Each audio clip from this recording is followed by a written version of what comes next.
Hey everyone, we are super sorry that we are running a little bit late tonight. We had some technical problems, but thankfully it's all been hopefully resolved. Let us know in the chat if you have any issues hearing us. In the meantime, welcome to 21st Century Saints Season 3, our very first episode of the season. This is a podcast and live stream series for members and those affiliated with, those adjacent to the Church of Jesus Christ of Latter-day Saints here in the United Kingdom and around the world. I'm your host, Jane Christie, and this is my co-host, Sarah Elizabeth Delaney. You want to say hey? Hi, everybody. Good to be with you all tonight.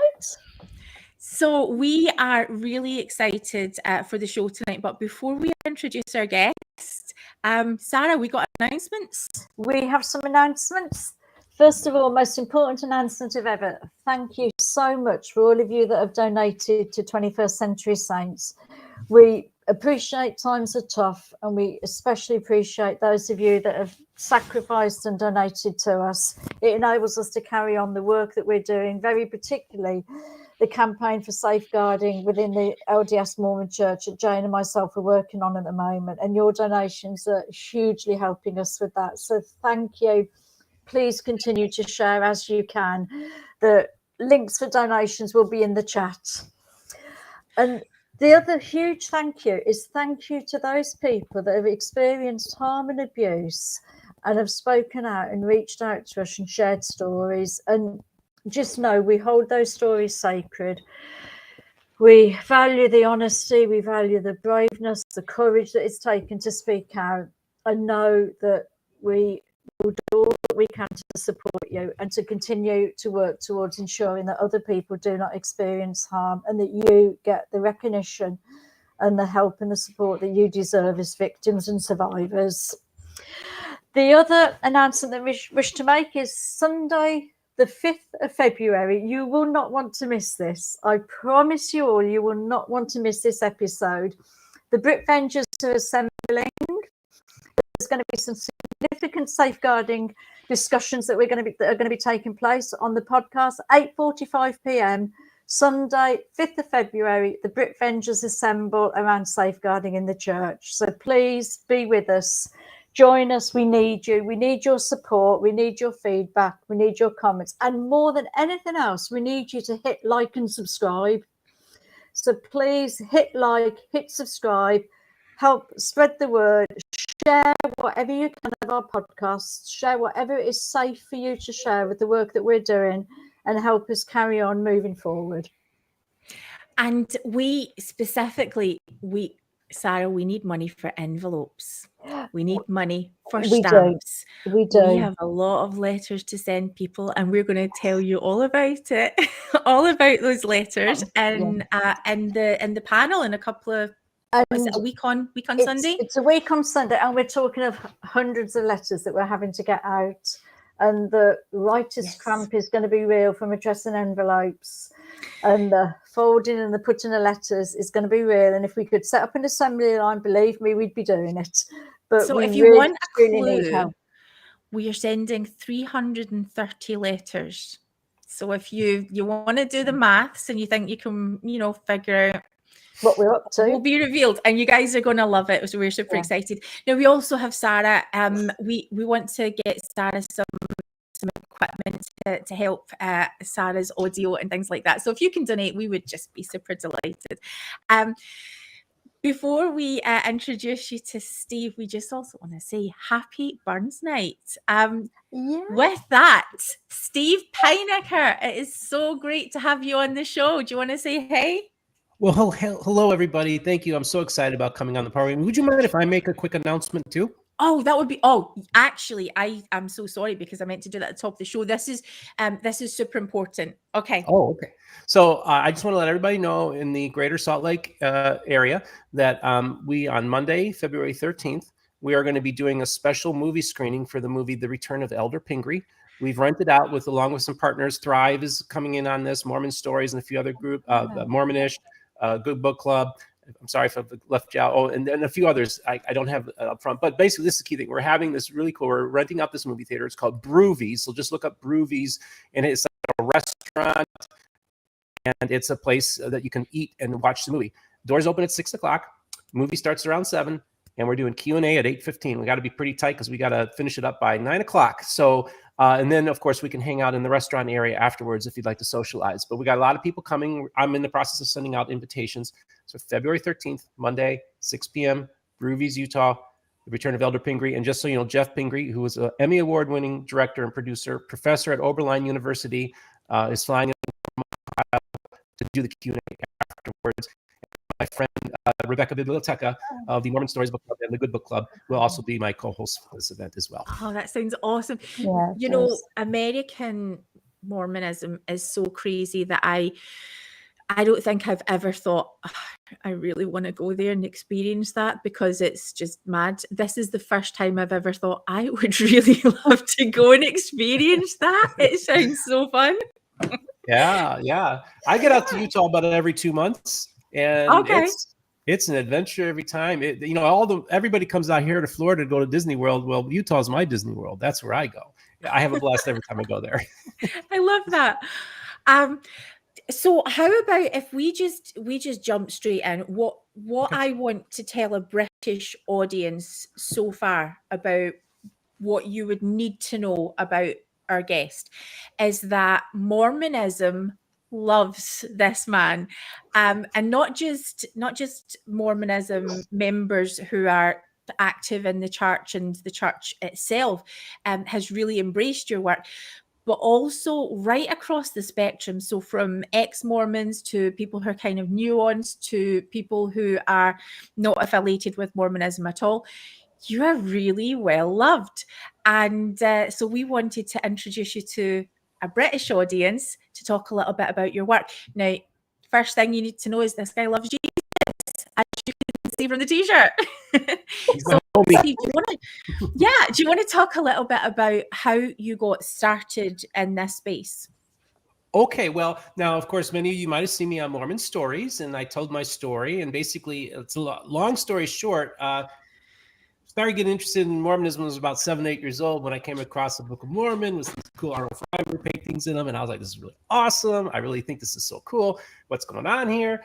And that sparked a little curiosity. And then I just, in high school, started collecting books. I stole a Book of Mormon from a Marriott hotel during a high school tournament for my Christian high school basketball team. I have been forgiven by the Mormons and the Marriott, so it's all good. And so that was the first book of my collection. And so basically, once I started getting late teens, early 20s, I started collecting books because I was interested in the subject, mostly as an apologist, somebody who's going to take these Mormons down, right? Because they're blah, blah, blah, the old Calvinist in me, I call him the old man that I had to die to. So my journey also parallels, my Mormonism journey parallels my personal journey too, because of course, around the same time that I am interested in Mormonism is also the same time I realize that I'm attracted to other boys. So also I'm gay, evangelical, high demand religion, interested in Mormonism. So my parallel journey of my story is literally Mormonism has been along with me during the whole time. And it's been with me at different points of my life. When I was a believer, then I was a skeptic, then I was an atheist, I was cynic, and I was all this kind of stuff. And then then it kind of helped pull me back into faith but the thing is too is I suffered terrible depression, and I did an episode of Mormon Stories called How Mormonism Saved an Evangelical's Life, because it literally got me through. It kept me alive. Because people who are suicidal, once they lose, they usually end up committing suicide because they've lost interest in everything, including life itself. But I kept being interested in Mormonism. So literally, I would just consume stuff constantly, watch videos on YouTube, read books, buy books, check out books, read papers, you name it. Reading the footnotes of all these books, and just really, really delved into the topic. So I really just got apparently very educated in the subject without even realizing it, because I'm told I know more about the subject overall, the overall view of Mormonism. Very few people on this planet have that kind of knowledge.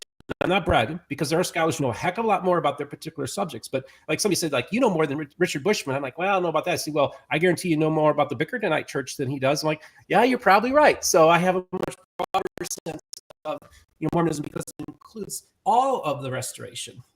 I just attended church service at the Church of Jesus Christ, about an hour and a half drive from my house, and they're the Pentecostal believers of the Book of Mormon. And them's my people. And they're a beautiful church. And I've had dinner with their president. I'm good friends with their son, who's an evangelist in the church. So this is the thing. It's like, I'm just having this adventure, but it's also become kind of a ministry, which I did not intend for it to be that. It was going to be secular and scholarly, but then the Holy Spirit done showed up. And when he did, it radically altered the course of the channel. So I hear from people from all over the world who tell me, from England, a lot of, I the second largest audience is actually United Kingdom that watches my channel, actually ahead of Canada. And so I got a lot of people out there that watch my program, and I hear feedback. And they tell me, from some, they'll say, well, my church service is listening to your episodes. Or I'll have people say, especially middle-aged women, and I've talked about this before, I have middle-aged women that reach out to me via email, or like when I was at Sunstone, it was really interesting. Go to Sunstone, and I'll be talking to the bros who are like in their 20s and 30s, like, dude, I'm going to get a selfie with you. You're cool. Let's do this. Awesome, cool. And then I have this middle-aged woman walk up to me, just kind of come and walk right out of the crowd, come right up to me and say, I just want to say something. And it's almost the same story every time. About 1.5 years ago, my shelf broke, and I'm putting the pieces back together. And I'm not sure if there's a God, but I watch your program, and it gives me an opportunity to, I think maybe I can find a way back to belief in God. And that's a very powerful thing to share with your audience. This is more than just a show about talking to historians and scholars. It's also a show that in many ways people feel is a ministry to them. Oh. Lost volume. Oh, we lost you, Jane. Lost your volume, Jane. Okay. Sorry, it's because I was on mute. Yeah. Okay. Can I leaf out of a Radio Free Mormons book tonight? I have said for years, wherever you land in Mormonism, wherever your faith journey takes you, the subject of Mormonism is fascinating. It is so interesting. So I completely see, I can see why someone would just be so engaged in it, because it's really interesting. But we crave, I think, authenticity, and I think in the church, we're so focused on saying the right thing, on making sure that we are, that it all falls in line with exactly how someone else has previously expressed it. So, we're basing our talks on conference talks, which are based on previous conference talks, which are based on, somewhere there's a scripture in there, and it can just get a little bit hard to see your own personal connection, I think. Why do you think that people are finding that connection in your work, that authenticity? I had a pretty well-known musical artist who's a member of the Church of Jesus Christ of Latter-day Saints. And he actually, my mom reviewed his book. It was about the pioneer story. And I had a special book reviewer. I had my mom read the book. She loved it. And I had her review it. But he had reached out to me and early on, and he had said, I've been watching you for a really, really long time. And I really, really thought you had an agenda. Like you were going to do a bait and switch on us.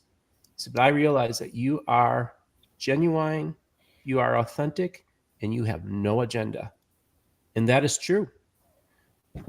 I tell people I'll feel bad if I said something on my show that causes you to leave the church. That's not what I'm about. Because what I'm all about is, and this is how I see it, God don't care, and I don't care what building you go to on Sunday morning.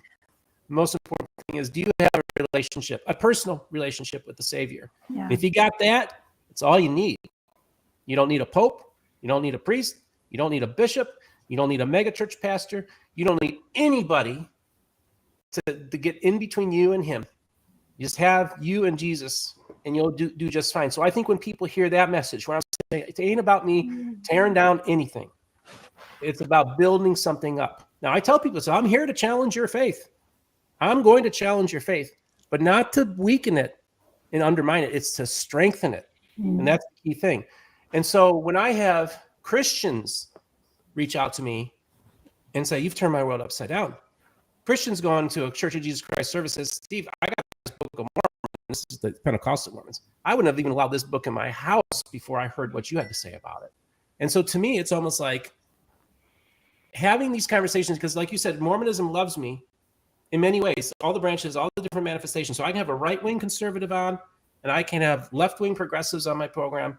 A third of my audience is atheist, agnostic, all right? And they don't push back on me. And even John Lynn, I'm having breakfast with him last year, and he says, Steve, I want to tell you something. I will never, ever say one negative thing about your faith. I respect your faith. I will never make fun of it. I will never mock it. I admire your faith. That's John Lynn, right? So I have that kind of ability to literally go and have dinner with Rod Meldrum the night before my interview on Mormon Stories.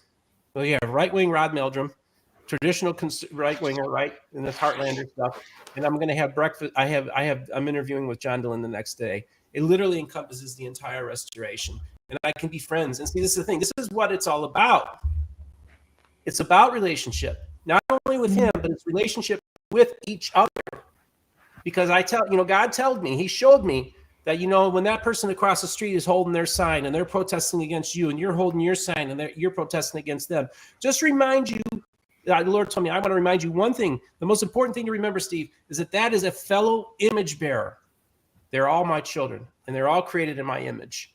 And that's why I can have people who hate each other be one guest on my program and have the other person the next day. And both sides feel that they were treated fairly and will come back onto my program, even though there'd be two opposite worlds. And like I tell people, I disagree with like 90% of what my guests say because I'm an evangelical.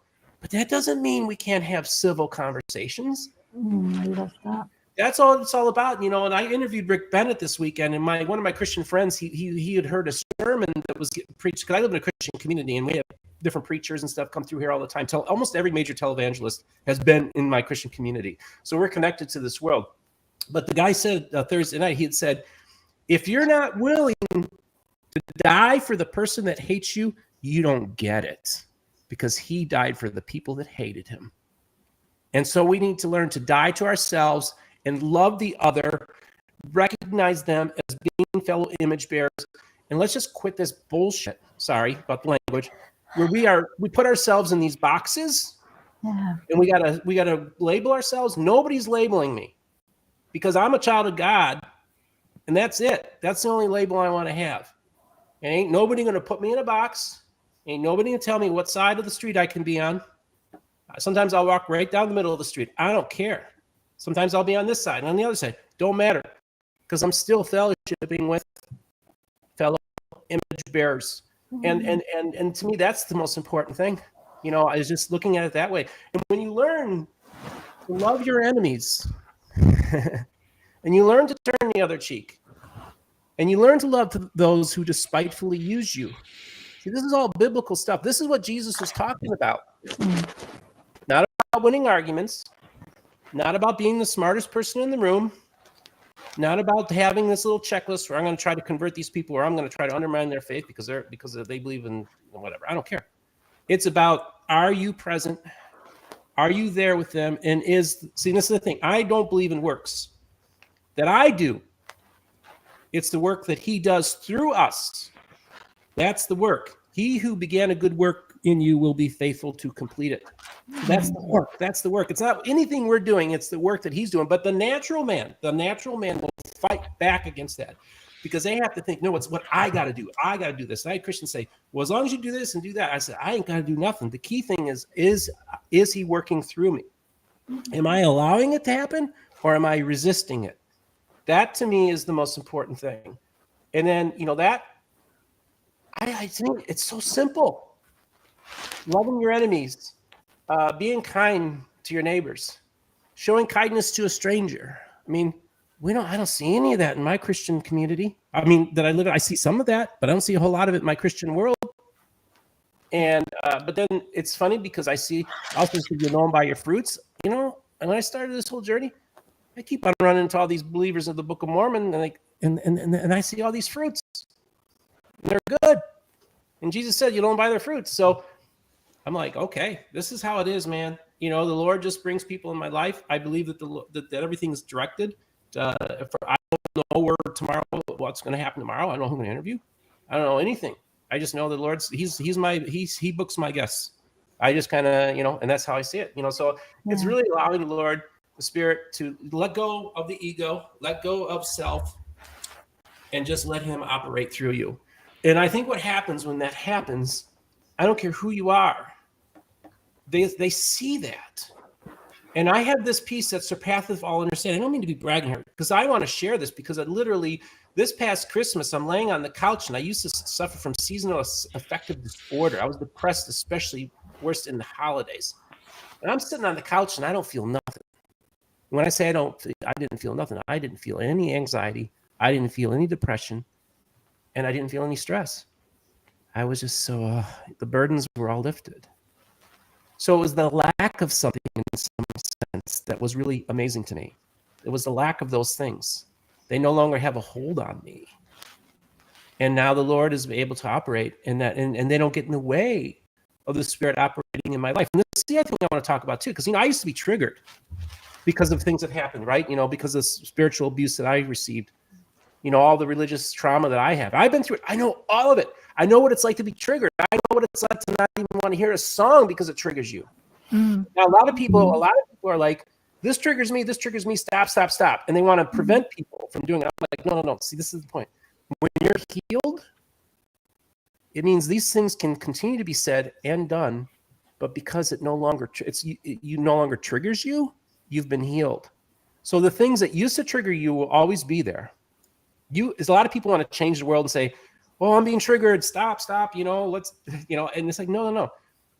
The triggering is a part of the process because of the grieving process you're going through. But you're healed when you no longer are triggered at all. Nothing bothers you. Because that's the thing. As long as you're being triggered, guess what? It still has a hold on you.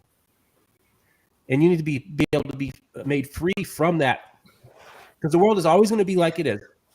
It's always going to be there. And you got to understand, you can't make people not trigger you because it's going to happen. But you got to accept that that's where they're at. Maybe they're saying very ignorant things, hurtful things, but if it doesn't affect you, then it no longer has a hold on you. So those are just kind of the principles that I've been operating under that's helped me in this healing journey. Steve, I have so many questions right now. I feel like because not only have you not got any, is that lack of agenda. I am not used to it. I am used to everything I do having a goal. And I don't know why, because I don't think it's necessarily part of my character, but I'm taught that I have responsibility to fix things. So everything from giving a talk in church to, meeting with friends at church, there is a goal, which is to strengthen or to inform, but always sort of bringing the Spirit in, and just to let that work through you is, I think I'm a bit sort of like, how do you do that?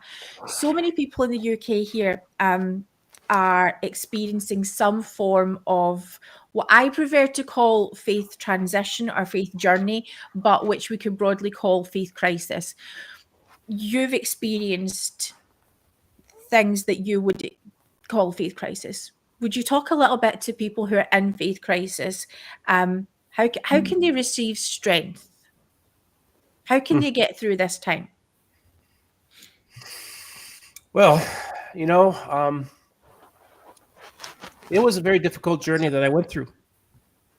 I went through hell, and I do not recommend it to anybody what I went through to get to the point that I got to.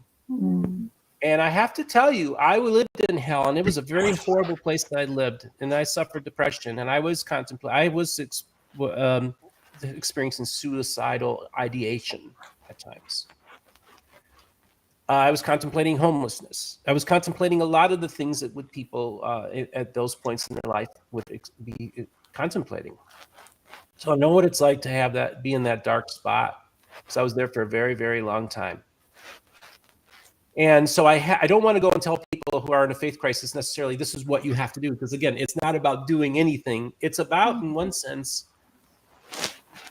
recognizing, look, I understand you're hurt and you're angry, and you got to be there for a while. But the key thing is that you don't want to stay there. It's okay to get pissed off. It's okay to be angry. And I'm talking to everybody. It doesn't matter what church we're talking about. I'm talking about people who've experienced trauma, period. I understand all of that. But the thing is that you have to learn to forgive in one sense. I'm not telling you have to forgive, but what I'm saying is that the healing part of forgiveness, and again, I don't say anybody has to do anything but I will tell you, there are people, Jews who survived the Holocaust, went through what they went through, and at some point in their life, they were able to forgive the Nazis. Now, I'm not demanding that, but I'm saying for them to be healed, to go through that healing, they'd have to forgive them. Think about that. That's a radical thing. But if there are Jews who could survive the Holocaust, to find a place for forgiveness for the Nazis, okay, that's where they ended up going. That's wisdom, because I guarantee it took them decades to get to that point to learn to forgive. But that's the journey they took, and they were able to find some healing in their lives. So that's a pretty extreme example, but it also shows that it can be done. And once you're able to forgive and recognize it in one sense, because we are all on this rock hurtling through space, and we are in one sense all of this together. And some of us are sometimes the people who are cause trauma or oppression in your life are often been because they've been victims of those things as well. So we need to also then kind of be forgiving of them, recognizing, and again, look, people who've been through bad trauma, I'm not telling you have to forgive anybody. Okay. Because again, I'm not going to impose that on you, but I know that once you make that decision to forgive and you're able to actually do it, that it will bring healing, and it can potentially bring healing and restoration to your life. And so that's where the place you got to be. In other words, it's not going to be like, until we burn this whole thing down and completely destroy everything that my enemies or people who've hurt me have done, then I'll find closure. It's like, no, it's always going to be there. The system will always be there. The world as it operates until he comes back is always going to be there. So now we have to recognize that because we live in this world, we have to find the ability to be able to forgive those who have hurt us. And that's the key thing is being able to do that, because and once you can have that personal healing, then everything else I think flows from that. And when you say forgive, it's almost like it's not necessarily it's even a process. It's almost a realization, oh, that person no longer has a hold on me. That institution no longer has a hold on me. And in one sense, because it no longer does, you've come to terms with it. And in one sense, that's part of the healing, forgiving process. You in other words, you may have forgiven them and didn't even realize that you did. But because at the place you're at, you're able to be at peace with the whole situation. And that's kind of how I think it works. But I also, for those of you who are in a grieving process, I don't want to say anything that's going to trigger you. I just want you to know that at some point, as radical as crazy as this sounds, there can be a transformation happen in your life that could radically alter your perception of things and bring you peace into your life, and have that peace that surpasses all understanding, have restoration, healing, forgiveness, and all the baggage, all the burdens that have been thrust upon you will be removed. And I think that's the key thing. I think that's it's the part of that process, and I'm at that point, and I'm telling you, I'm there now. And it's a beautiful place to be. And I want all of you to be in that spot. But I know everybody's going to take a different route to get there. Yeah. And I think that it's really good to hear you talk about that recognition of everybody's on a journey. And that journey can take different steps, twists, turns, and a different length of time for everybody as they go along that journey to find themselves in their relationship with God that they need. I think that's the important bit, isn't it? Is that people end up in a relationship with God, whatever that means to them, whatever God means to them, and whatever God is to them, that they end up in a relationship with God that is meaningful and purposeful for their life. Let's talk for a second about atheism, because that's something that you've sort of delved into, people who just don't believe at all. We've got lots of friends who, they've just totally transitioned away from faith in a God. Talk to me a little bit about atheism and what you're learning from people who don't have that typical faith. Yeah, so that's, like I said, a third of my audience is atheist. By the way, in case we didn't say it, the name of my channel is Mormon Book Reviews. For those of you who are wondering, I don't, and it's a YouTube channel, also a podcast. And I have a lot of respect for atheists. I've had one of the biggest atheists on YouTube come on my program, and Aaron Ra, he's big, and he was like head of the Atheist Association of America or whatever. So I have atheists come on my program, And I kind of look at atheism as being a natural, a type of Protestantism taken to its logical extreme. In other words, if you are Protestant and you're speaking out against the Vicar of Christ, the most powerful institution on earth, you're only 1 or 2 steps away from not believing in God in one sense, you know? And so Protestantism also gave us modern Western atheism. So when I talk to atheists, I'm like, hey, welcome to the fold, fellow Protestants, because in one sense they are. And even Christopher Hitchens said, I'm an atheist of the Protestant variety, right? But the other thing, though, too, is I like to tell people is that atheists, in one sense, recognize we live in a broken world. And that's a very Christian doctrine. But their solution is, I don't want to worship a God that gave us this broken world. Well, okay, I get that. I see where you're coming from. And so I think that's the key thing is, so often Christians and people of faith look at atheists as being of the devil. They're like, no, sometimes they do the Lord's work. I went to Aaron Ra. I said, you know, you go and take down a lot of the charlatans on our side. In particular, Kent Hovind, who's a young earth creationist and whack job, that's a con artist. And Aaron Ra has done a lot to expose this man for the fraud and charlatan he is. I said, as far as I'm concerned, you're doing the Lord's work because we should be doing it, but we ain't. So you got to do it. And so the atheist can also play an important role in exposing in our institutions and people the wolves in sheep's clothing. Sometimes the atheists can see it better than we can. And so I like atheists in that regard. I think it's kind of, like I said, a type of Protestantism. And so that's how I approach it. And so I look at it as, is in one sense, Western Christian atheism is part of the modern Western atheism is part of the Christian tradition. I love that, and hearing you say that about how much we need atheism, and we need all types of people on every spectrum of belief in our society to make this world a better place to be. Just hearing you talk about that, Steve, it just made me wonder what your kind of thoughts are about the huge proselyting program that the Mormon Church has. When you're kind of very keen on people finding their own journey and it doesn't matter where people are, I just wonder what your thoughts are on that. Well, you know, it's really interesting because, of course, I'm an evangelical and we're here to evangelize, right? So it's the same thing. We did the same thing. Right? So we do the same thing. Well, let's put a spin on this thing, all right? So most of your Mormon missionaries really, for the most part, aren't that successful. And in many cases, their job, it's really more about them becoming the person, becoming the man, in this case, or also the woman. And that's part of the journey. So in one sense, and I talk to a lot of ex-Mormons, and again, there have been people, I've had Nathan Smith on of Mind Makes This World, who talks about suffering PTSD on the mission field.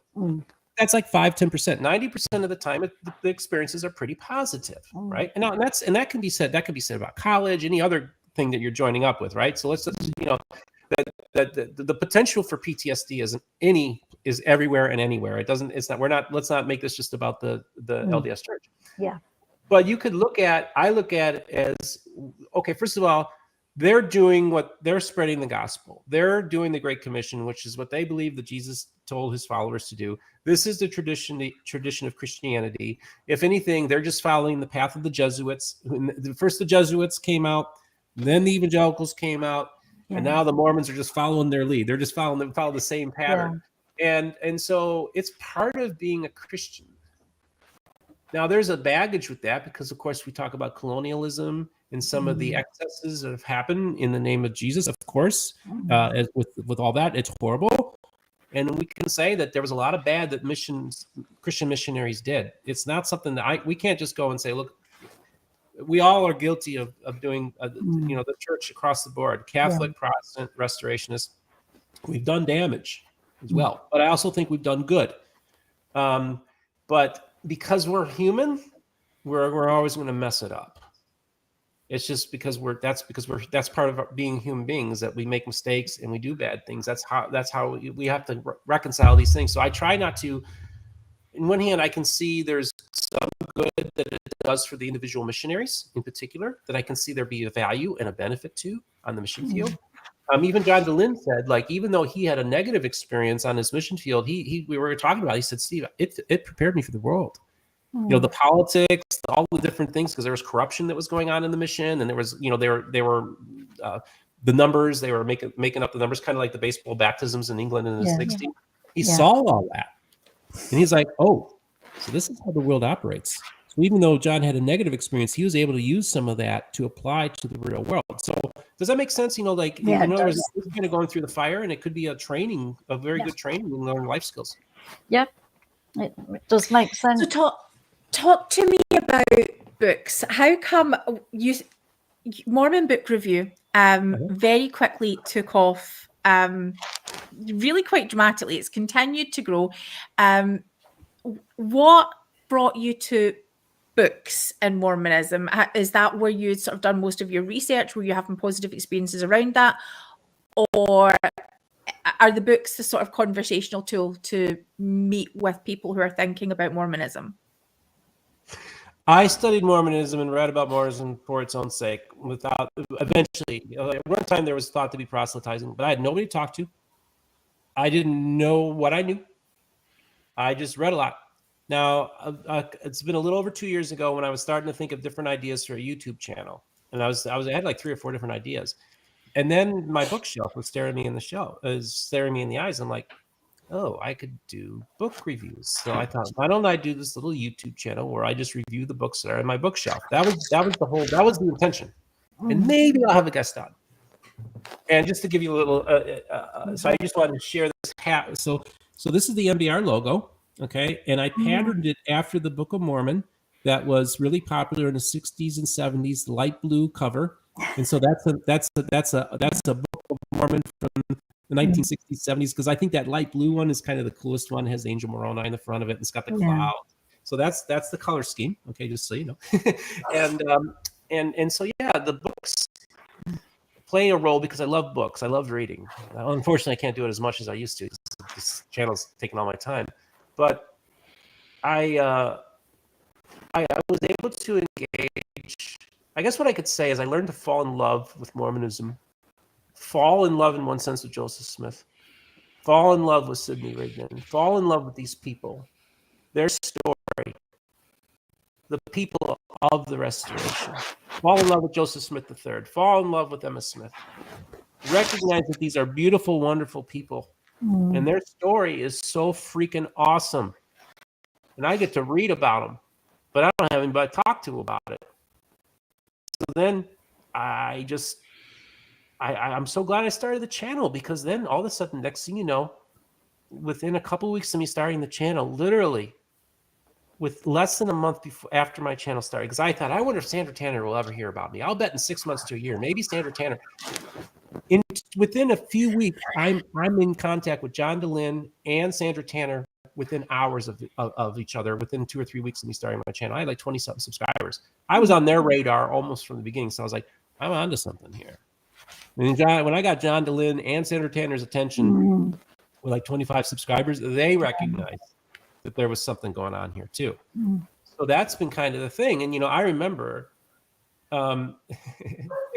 it was my ex, Mauricio. We were talking on the phone when I first started the channel. He was in California. And he's like, well, when are you going to tell your story? I said, well, I'll tell you. I'm going to go on this show called Mormon Stories.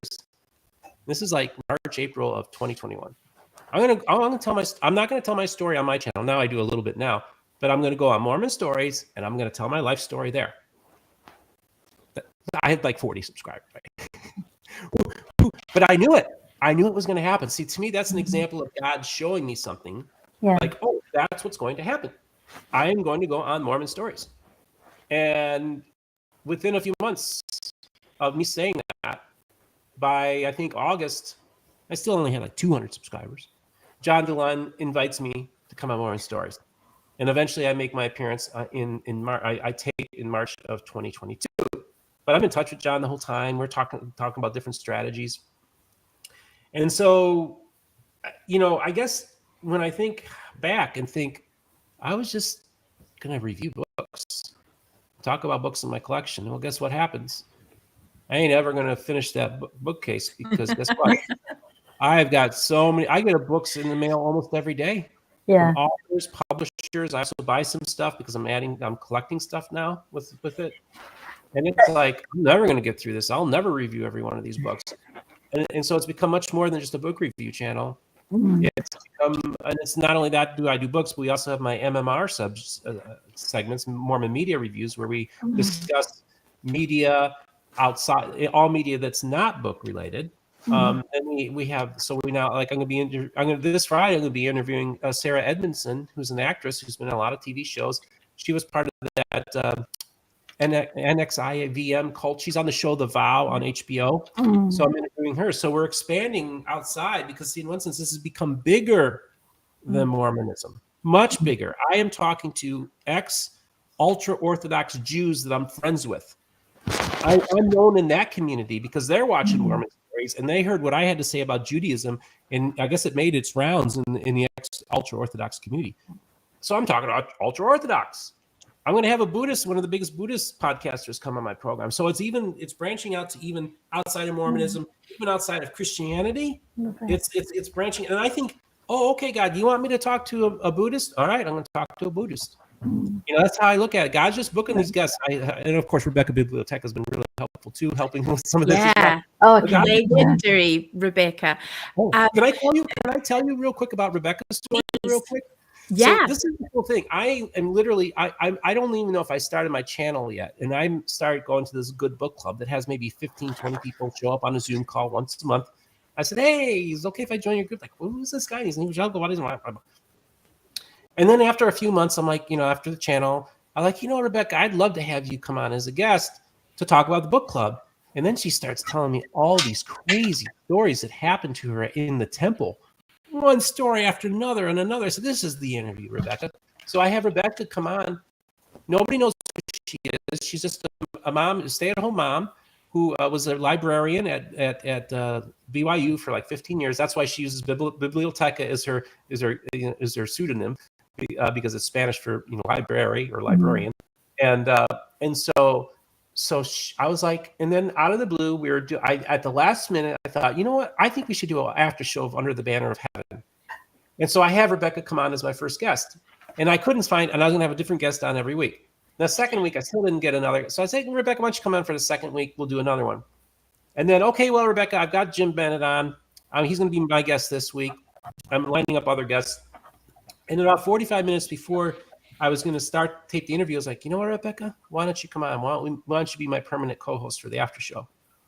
Well, then we get Lindsay Hansen Park on, we get Benjamin Schaefer on, we get Hannah Syriac on to also guests to talk about the show. And that's where, next thing you know, Rebecca's on John DeLynne's radar. Rebecca now takes over Mormon Stories Book Club. Rebecca is now on Mormon Stories as a co-host when they do their book club. Rebecca now has built her own platform and her own brand because literally nobody knew who she was. And I always tell people, Rebecca is a dynamo. In many ways, she would have gotten to this point, but I definitely think I probably gave her a little head start. And that's one of the proudest things I was able to do was put Rebecca on the map where people know who she is, and her voice is now being heard. And I didn't plan it. Did not plan that at all. God put it all together. So just thinking about your love of books and, where this has really come from, you absolutely loving books and loving reading. Can you talk about any one particular Mormon book that has really impacted upon you? Okay. Wow.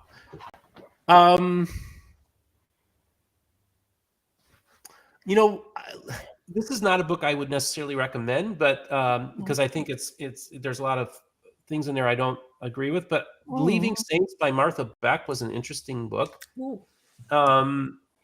It was kind of the first time that I kind of read like a autobiographical story where it's their personal story and its relationship to Mormonism. Because most of the stuff I was reading was very scholarly. This is the first time where I'm actually engaging the person and their experience. She was Hugh Nibley's daughter. Now, it's a controversial book, so I don't know if there's a lot of stuff in there. I'm skeptical, but but the story, just reading her story, it humanized people because it was more than just a scholarly thing. This is a person who lived their life and their experience through Mormonism, had a very prominent Mormon as their father, Nibley. And it really struck me in a way that really kind of made it more real for me. And so that was an interesting book. That was the first time that I kind of saw the human side of Mormonism. I love that. Yeah, I guess I would just ask, will you leave me all your books in your will? Please? Am I the first person to ask? Like, if I'm the first person, I should get priority. Across the ship stuff across the pond. I'll share. I mean, yeah. I think they should become 21st Century Saints property, really, Jane. Oh, really? Oh, Yeah, so we share them between us, Honestly, Yeah. people wrestling Love my it. selfishness out of my heart. I am hoping that you're going to come back and speak to us more, if that's okay, because I still have loads of questions for Yeah. you. If I feel that's like we all just right. started. Oh no, absolutely right. I mean, it's what we're like almost an hour here, and there's just so much I want to ask. So if you're okay to come back another time, we would love to do that. But something that I thought might be something for tonight, since it's Burns night, and to sort of speak to, because literature has been a little bit of a theme. I wanted to suggest our audience who maybe would like to try something new. It's a tradition in Scotland on Burns night to toast a haggis. So if you haven't tried haggis, now is the time to do it, because we are going to do what all over Scotland right now. People will be saying, so I'm going to share a little bit of Burns for you. And basically, Burns is going to speak to a haggis where he's telling this haggis how wonderful it is before he cuts it up to eat it. He's going to talk about how rubbish other types of food are, and then again he's just going to celebrate this haggis. And so I'll cut it down quite dramatically. If you want to read it, go right ahead. If you need a translation, just give me a shout. But in honor of our guest and of Burns night, and to haggis everywhere, fair for your honest sonsy face, great chieftain o' the puddin' race, aboon them all you take your place, penge, tripe, rum or therm, wheeler ye worthy of a grace, as lang's my arm. Ye power wha make mankind your care, and dish them out their bill of fare. Old Scotland wants nae skinking ware, that joups and luggies. But if ye wish had grateful prayer, gie a haggis. So let me know, people, how you enjoy your haggis. I have no idea why YouTube just went crazy on me there. Yeah, let us know how you enjoyed your haggis. If you need a translation for the rest of the poem, we are happy to do that for you here. Please don't forget, we're going to share some links in tonight's notes. We're going to share the link to Mormon Book Reviews. Steve's work is so good. Please check it out. We're also going to share a link to his Mormon Stories episode, where you can get to know about his whole journey. And again, Steve, could I ask you to shout out again for your for this event that's coming up in February? Oh, okay, yeah. Just remember, February 13th, 6 o'clock at Broovies in Salt Lake City. Just look it up online, Google it, and it's going to be doors open 6 o'clock. The movie starts at 7. First come, first serve. We're in the process of inviting some VIPs, but just show up and we'll accommodate as many people as we can in there. We're also going to try to tie it in with a fundraiser where we'll maybe have a not-for-profit there that people could donate to. As a result, it's free of charge. But I just want, and this, see, I usually do a meetup every time I come out to Utah. So this will also be kind of like a meetup for me, as well as for Rebecca and others. And of course, this will be your opportunity to speak and meet with Jeff Pingree, the director of this fantastic movie, The Return of Elder Pingree, that is worth watching. And in the United States, it's available on Amazon for rent. And check it out. Check out the movie, or better yet, come out to the movie theater on February 13th and watch the movie there. We'd love to be there, Steve, but so a pond separates us, sadly. Well, I just so want to much. say, first of all, I love both of you, and I appreciate you, and you're both fellow image bearers. And everybody out there today, just think about the beautiful place we live in. Think of the great creation that God has given us, and just be grateful. And for those of you who are suffering and are in pain, I know what it's like to be there, but you know what? He can get you through it. And sometimes you got to die to self, and just learn to let go of a lot of the things that are hurting you. And just remember, he'll be there. Jesus will be there waiting for you, and allow him to do a work in you. Thank you Steve, so much for that, Brother Steve. I Thank love you that. so much. Wonderful So on word. behalf of Sarah and I, what we would like to do is to not just thank you for the work that you have done that's impacted so many people and has been good for Mormonism. We also want to bless you and your journey, to bless that you will be able to continue to find joy in the work that you do, that you will continue to find that peace. We bless you that you feel loved and that you feel supported in this community, and we just want to tell you that we love you. So thank you, and we're so excited to be able to ask you to come back. Yeah. I'm excited to come back on. That will be awesome. Thank you. Sarah? Steve, I love the way you talk about God. I love that he's your friend, and I love that he's there in your journey, in your talking, in your language. And I love that you've expanded heaven, that you expand heaven to incorporate, to draw the circle as wide as it can possibly be, to include as many people as possible. Christ was the master includer. He didn't exclude anyone in this life, and we've no reason to think he'd change his mind after we all die and start excluding us then, because he hasn't excluded us in this life. And I think you epitomise that wonderful inclusion that we see from Christ, and I love it, and I love you for it. Thank you for being here. Thank you.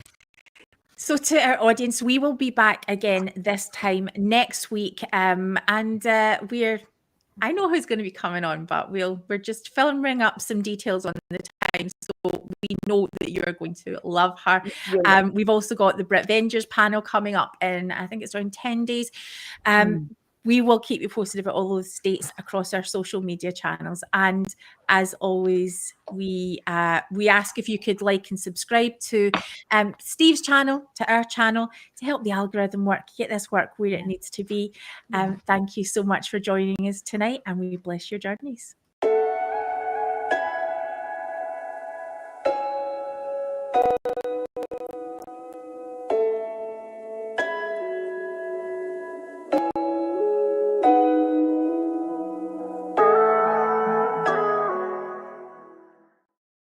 All right. Well, hey, thanks for doing that. This was fun.